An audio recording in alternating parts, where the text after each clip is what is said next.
as it centers rocket. Wall, foul line, double slam. Wall, foul line, shoots, scores. Wall, top of the arc, foul line, left-handed slam, and solo by John Wall. Wall, and he banks and one. Too strong, baby. Too strong. You know you're in New Orleans when you see this. Louis Armstrong. It is a beautiful day out here in the Big Easy. We are so fired up. All-Star festivities have been kicked off. And our First Take fam is here with us, getting up early. We so appreciate them, and we know they're fired up right now because we had another All-Star with us. Hey, now, he's an All-Star, four-time All-Star. That is joining us from the Washington Wizards, John Wall in the house. Thank you so much for being with us.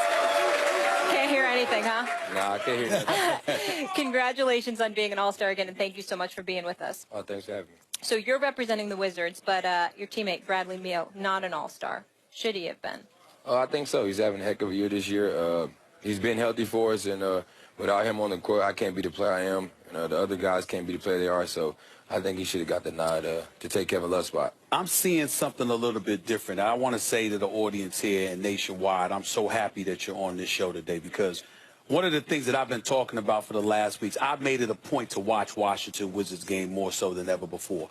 I'm watching you show up in the first quarter. I'm watching you show up in the fourth quarter. I'm watching you play on both ends of the floor, doing what you're doing, and the Washington Wizards are 26-8 in their last 34 games.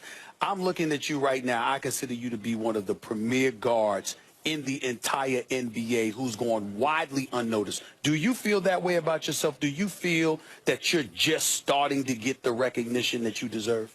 I think so. I've been saying this for the last couple of years. I probably haven't been getting the recognition that I wanted, but it comes with winning. You got to be able to win. I'm healthier than I ever been in my career, and without my other 14 teammates and coaching staff, I wouldn't be able to be the player I am. So I think we're getting the recognition now. Talking about Beal, it was widely reported last season that the chemistry wasn't right with you and Beal, and that was interfering with winning. What's changed this season that you guys are clicking like this? I wouldn't say it was interfering with winning. You know what I mean, we just dealt with times where we didn't have our lineup there at times. We made a big trade to get Markieff Morris that helped us out to give us a legit four-man. But this year, we've just both been great. He's making plays off the ball. He's attacking. I'm able to knock down shots. And I'm just healthy. Is that a Scotty Brooks thing at all? I think so. You know what I mean? He's just challenging us every day. Throughout practice, throughout games, he's challenging me and Brad as the best two players.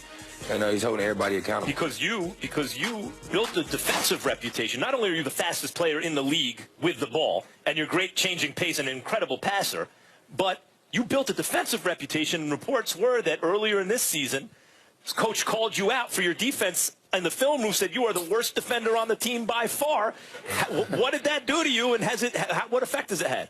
It was tough, you know what I mean? Like, I got to be aggressive on both ends of the floor throughout 48 minutes. If I'm not aggressive, our team can't be great. And I figured that out. But I had to get in better shape. You know, it was tough coming off 2 knee surgeries. So I just took my time. The team stuck with me. The coaching staff stuck with me. Little things that people may not know. First of all, you had those 2 surgeries. You had surgeries on both knees, rather. It was in Cleveland. Secondly, you switched agents. You're now with Clutch Sports. Rich Paul, he's representing you now. It seems to be a maturation process that has taken place with you in your career. Talk a little bit about where you were a couple of years ago to where you are now and how you got there. I think just being a better professional now and also just having great people around me. Rich has been a guy that's known me since I was 10th, 11th grade in high school. He's always, no matter if he wasn't my agent, he was always talking to me, just trying to tell me to do the right things. And I just made a change. Throughout agents, throughout shoe deals, all that stuff, I just made a change and wanted to do better for myself. And I banked on myself, and I feel like I'm having my best year of my career. But why did you do that? And what I mean by asking that question is this. In the nation's capital, prior to this year, when we thought about the Washington Wizards, for the most part, we were lamenting the age of Gilbert Arenas because of that fiasco that took place and how the franchise essentially nosedived. You come on, y'all are respectable, but at the same time not really winning at a high level. So I'm wondering, did this maturation process come about because you realized that you're the franchise and that's what you were told? Can you share that with us? I think they just gave me the keys. I was a franchise, and I was definitely the leader of the team. And I think just having surgeries and coming back healthier and better shape, Brad taking the next step, I'm taking the next step, and I started 5 clicks. You know, we all get it. But our coaching staff came and they challenged us all from day one. You know, we all just took it and looked ourselves in the mirror, and that's what we could do to get better. Who's the best point guard in the NBA? Me.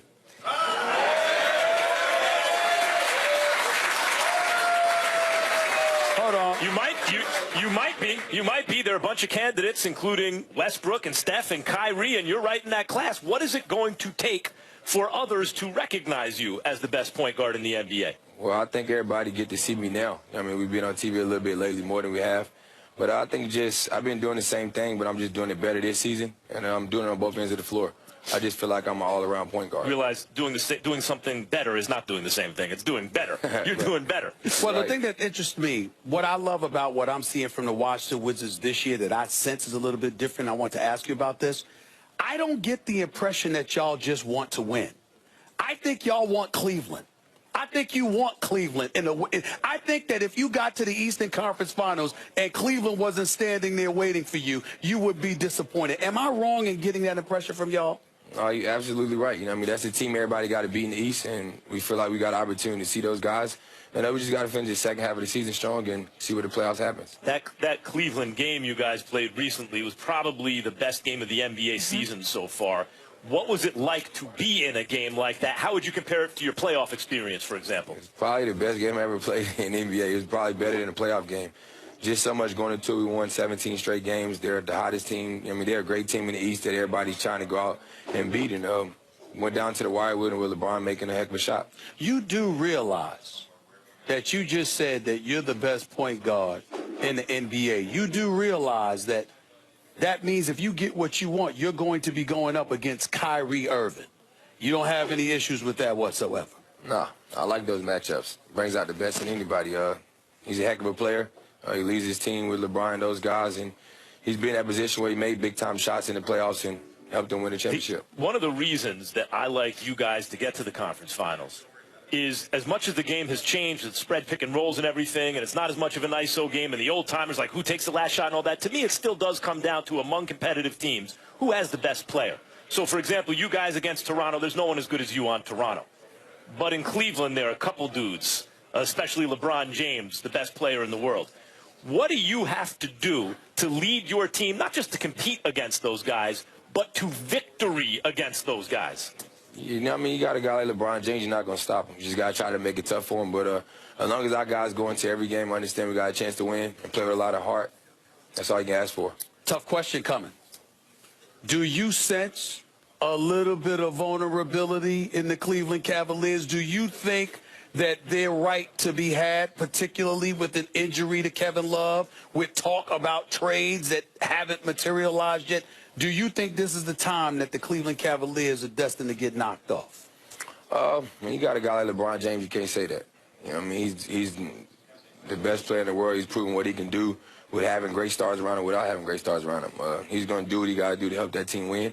You just hope they take a little downfall so we can take advantage of it. By the way, I noticed that even though you're an all-star and you get paid, I did notice that Bradley Beal got $128 million. I'm just wondering, when is John Wall gonna sit up there and say, "Yo, Ernie, how you doing, bro? Let's go out to dinner," because I'm looking to get paid myself. Is that conversation about to happen soon? Nah, no need to. Okay. Because? Just play basketball. When you're winning, all the other things come to you. Figure 128 over there, at least 140, 150 over here, right? No? Right. No question. No question. Go ahead, I'm sorry. So I mentioned, how you have to prove it against Cleveland because they're the best. Do you think anything other than the conference finals? Everyone's taking Cleveland, except for you guys, I'm sure. Everyone's taking Cleveland to get to the finals. Me, Stephen Abbott, you really can't find someone who's not taking them out of the East. Do you have to at least get to the conference finals for this season to be a success? Totally agree, yeah. The way we started, we didn't start off well. We've been playing well to finish the first half of the season. But our ultimate goal is to get to the East Conference Finals and see what can happen. Ultimately, I look at, let's wipe Cleveland out of the equation. I saw Toronto pick up Serge Ibaka. Atlanta can't be ignored because of the way they can play defense and Budenholzer can coach. And this miniature dynamo, Isaiah Thomas, has put the basketball world on notice that he has arrived. Cleveland aside, who's your biggest concern out there?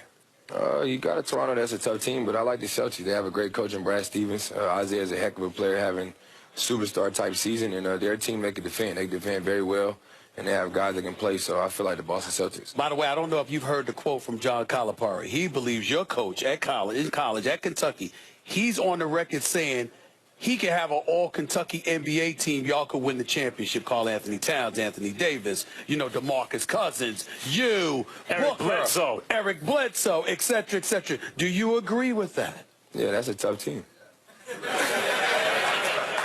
Who's your shooter other than Booker? Who's shooting the ball? Other than Booker? I mean, me and E-Black can knock down some shots. Okay. All right. We'll take it. What do you put? Anthony Davis Anthony at the 3? Davis at the 3. Carl Towns at the 4? DeMarcus at the 5. Woo, got some length in the front court. That is legit. Sounds good. That is legit. I will say that. The East is getting a whole lot more interesting, and much of that credit is due to you, John Wall. Have fun this weekend. Thank you so much for being with us. We appreciate it.